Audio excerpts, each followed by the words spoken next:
Hello mga ka-farmers, good afternoon. Andito ulit tayo sa aming fish pond. Ayan. Kung mapapansin nyo, tapos na yung sa other side niya. Ayan. Napakaganda, solid yung pagkaka-riprap. Tapos na rin doon sa part na yon, and then nandito na tayo sa pangatlong corner. Ito yung medyo mababa talaga, so most likely maraming kakaining bato ito.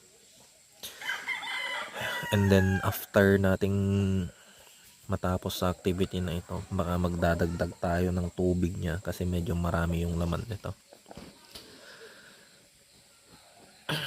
So gaya ng lagi kong sinasabi, ang riprap ay hindi lang din basta-basta patong ng bato, tamada ng bato. It takes skill to make it a really good one. So tingnan nyo yung ginawa ng tatay ko, napakaganda rin. Yan. So kung gigradean natin na sa 96, 97, no? Malapit na sa perfect. hindi lang siya straight pero maganda. Hindi na rin tayo nag-level dito kasi kwan lang. Kulong-kulong damo dito nagsublay. Tansya-tansya lang. Meron yung tulog ni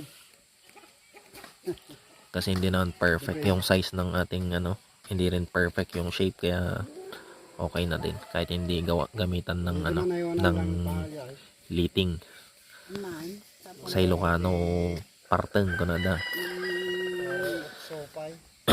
So yung mga bato naman na nanggagaling ngayon dito ay galing, na ginagamit dito I should say, ay galing naman dyan sa Batis. Yan. Yan. So yan. Malapit-lapit na, pero baka bukas pa ito matatapos.